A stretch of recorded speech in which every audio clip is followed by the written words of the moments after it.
Hello and welcome to Lansing Pulse. I'm Ken Miller, joined as always by City Administrator Tim Vandall. Tim, we're a month and a half now into 2024. Weather's starting to warm up. Hopefully it'll stay that way. So that usually means we're going to see more construction and maintenance projects firing up. We've had several inquiries about all the digging in southern Lansing along K7. You see a lot of, I guess they're aqua-colored pipes. Talk about what's going on there. Yeah, so we're working on a sewer project right now. Lina Weaver Construction has just started installing pipes along that corridor. And so that project starts at Willow Park, and then it goes down K7 southward, and then after Rock Creek Loop, it bores under K7 and goes all the way to McIntyre. So it's a pretty substantial sewer project for Lansing. The total cost was about $2.9 million. We were fortunate to get a $1.3 million grant from the state of Kansas, as well as $240,000 from Leavenworth County. Now, I think I'm getting a lot of those same questions you are, that, you know, what is this sewer line for? Is it for something cool or businesses, homes, whatever? And the answer is it's kind of speculative. There's nothing confirmed in that area, but I think we know, the city council knows, that nothing can go there if there's no sewer line there. So we're installing the sewer line. It's kind of an investment in that area, and you know, it might take a few years to see something there, maybe 3 years, maybe 5, but again, nothing can be built there if there isn't a sewer line. So we're excited about that project. You know, it's nice that we have community partners in Leavenworth County and the state, and we have a local contractor doing it. So a lot of good things about that project. And you know, I think when we did the bids, I don't think they were expecting to get rolling so much so soon. Yeah, but the weather's been so nice that I think they've made fantastic progress. Now that there's a visual, I mean, you drive, 25,000 people are driving, or 25,000 vehicles are driving past that thing every day. Both directions, you can see it pretty clearly. Has that, and I know you can't get into specific, but has it ratcheted up interest a little bit? Have you heard any, you or Josh in our economic development department there, have you heard anything more now that you can see it? Nothing directly, I guess I would say, but I think people along that corridor are starting to kick around different ideas of what could fit there. People are looking at the zoning, the future land use map, and trying to think, you know, what is something that makes sense for Lansing, makes sense for the property owners and things like that. But no direct or specific contacts quite yet. Okay, all right, so, and I'm basing this on looking at recent city council agenda items. Are we starting to see some growth or planned growth when it comes to residential development? What kind of activity are we seeing? So just at the last city council meeting, the council approved an 8-lot subdivision on West Eisenhower. So the 8 lots are pretty large lots. It's beyond our nearest sewer line, so all 8 of those lots are going to be on septic. But we're excited. It's going to be 8 new homes in Lansing, and I think they're going to be beautiful homes. It might take a couple of years before they're all built out. But I think that's going to be a fantastic thing once those homes are built in Lansing. Another thing that'll be going on that I think people will be seeing soon, we just had people close on the property at Town Center for the 50-unit apartment complex. And that is on the far west side of the Town Center parcel, kind of close to Lansing Elementary School. So that is the same owners as the Covington Woods apartments, not Lansing Heights, Covington Woods. There is a difference. And we think they're going to get rolling here pretty soon. So we're excited about that project. It's going to be a project that it's going to bring more people to town. It's going to make us more appealing to restaurants and retailers. They did get tax credits from the state, so as a result of that, there are income guidelines. But the thing that's kind of fascinating about income guidelines in the Lansing area, I want to say, like, you know, a police officer, firefighter, first-year teacher qualifies to live at a place like this. So there's a lot of benefits. We did a housing study last year, I think in October, and basically the results of the housing study were you need more of anything and everything. And so far, I guess, you know, we're seeing a little bit more of this apartments, and we're going to be seeing 8 lots of pretty nice residential, higher end. But we haven't been able to crack that nut of more reasonably priced single family or anything like that. So we're still working on a lot of things. I can tell you we would love to see that, but again, it's challenging. You've got to find those community partners, and you've got to find someone who feels like they can turn a profit in your town. So that's a challenge. Going back to the first question, I mean, that's why you do the speculative wastewater infrastructure. Yeah, exactly. Right. If that turns into residential someday, some of the legwork has already been done. Right. Absolutely. Right. Okay. We are also currently taking bids for construction of the City Aquatic Center. We're recording this on February 6th. Those are due. Those bids would be due by February 15th. So talk a little bit about the construction calendar this year into next. It's probably the second most asked question I get besides what's going on K7 south of town. But it's, when are people, I think what they want to know is when are people going to be able to swim in that pool?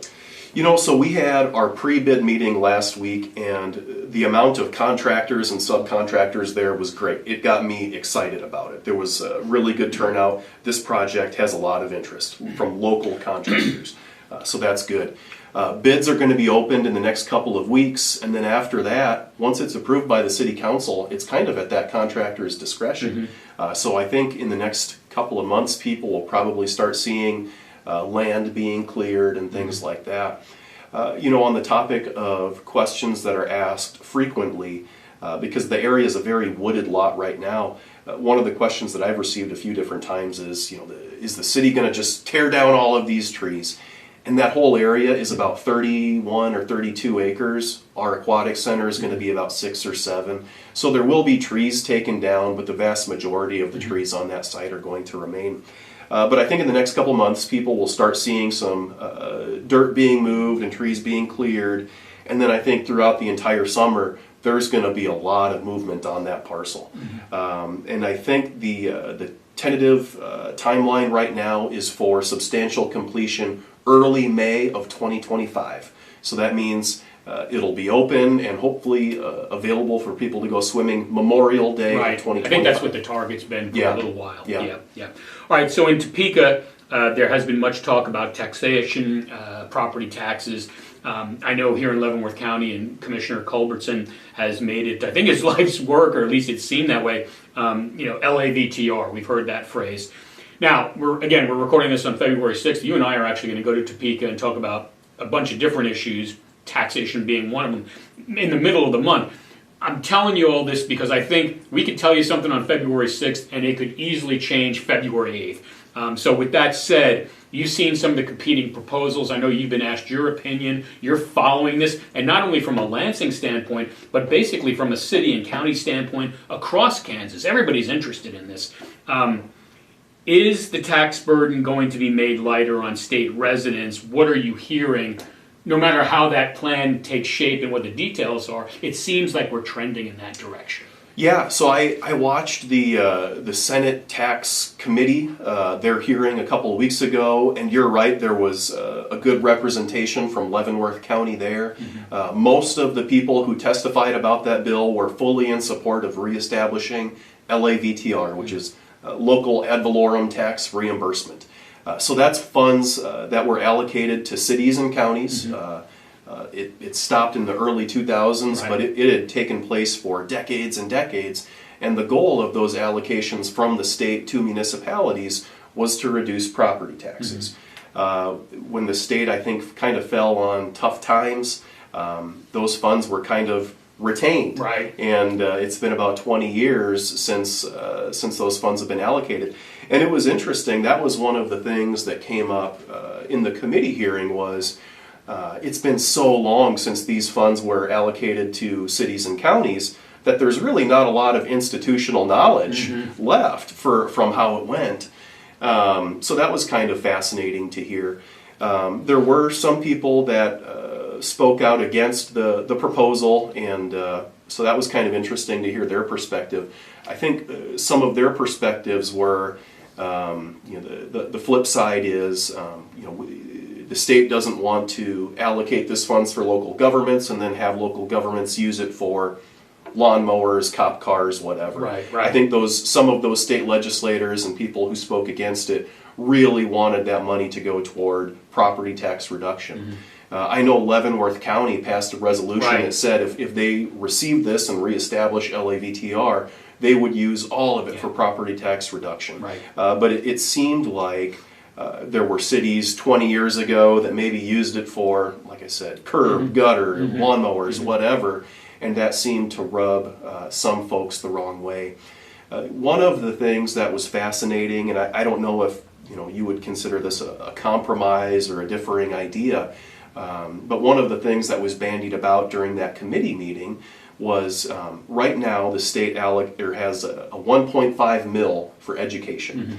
So one of the ideas that was bandied about by, I think, Chairwoman Tyson was if they reduce that 1.5 mil that goes to education, and I guess if the goal is property tax reduction, in a way that would do it. It would lower everyone's property taxes 1.5 mils, which obviously that would be helpful.